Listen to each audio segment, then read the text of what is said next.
गणपती बाप्पा मोरया, मंगल मूर्ती मोरया, मोरया रे बाप्पा मोरया रे।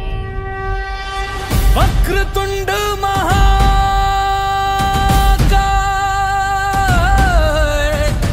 सूर्यकोटी समप्रभा। हे आपण पहिला गणपती मोरगावचा मयुरेश्वर।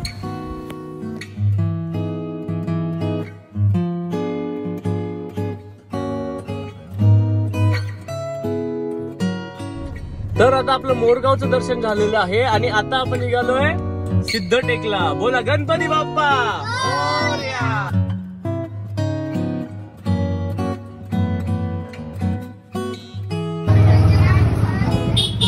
श्री चिंतामणी मंदिर। मग आम्ही गेलो रांजणगावचा महागणपती येथे।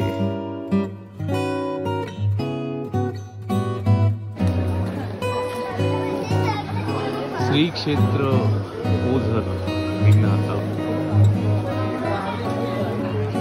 ओझरचं हे मंदिर अतिशय स्वच्छ आणि सुंदर, मनाला अगदी प्रसन्न करणार।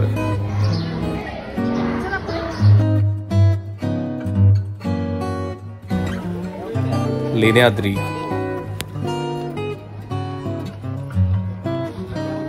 इकडे आईये, इकडे आईये, इकडे आमच्या मागून डोली जाते, एक्झॅक्ट मागून आई आहे नाही तशी।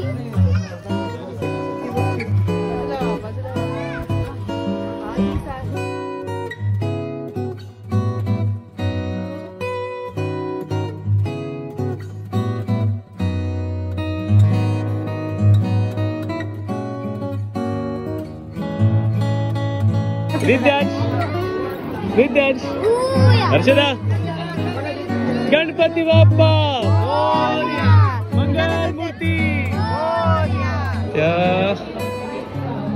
इकडे आपली गाडी लागली।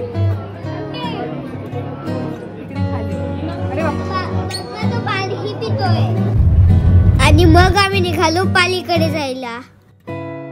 काळेश्वर देवस्थान पाली।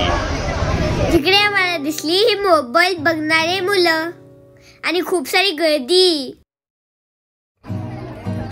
हॅलो, काय बघा माझं स्पॉन्सर श्री क्षेत्र वरदविनायक। तर आम्ही घरी जाताना या रिद्धेशच्या मित्रासोबत बसलोय। रिद्धेश, याचं नाव काय ठेवलं तू? मॅगड्या। ए मॅगड्या, हे बघ, अशी कॉफी हातात घ्यायची असती आणि अशी स्टाईल मारण्यासाठी अशी प्यायची असते। कळलं का मॅगड्या?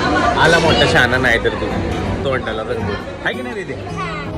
आणि ही अष्टविनायक यात्रेची सांगता श्री मोरया गोसावी यांच्या समाधीस्थळी करताना चिंचवड गाव या हे जे मंदिर आहे ते आमच्या घरापासून एकदम जवळ असल्यामुळं लहानपणापासूनच्या बऱ्याचशा आठवणी या मंदिराशी जोडलेल्या आहेत। त्यामुळे इथे आल्यावरती थोडं नॉस्टॅल्जिक पहिला होतं।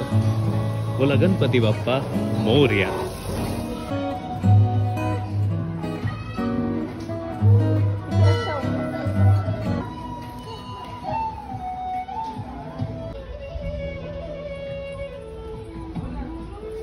अष्टविनायक यात्रा येथे संपन्न करीत आहोत। हे आहे मोरया गोसावी यांचं समाधीस्थान, आमच्या घराच्या अगदी जवळ असलेलं चिंचवड गावातलं मोरया गोसावी मंदिर मोरया।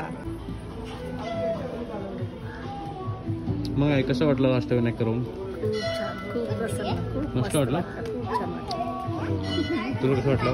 एकदम छान। तुम्हाला कसं वाटलं? एकदम मला पण खूप छान वाटलं।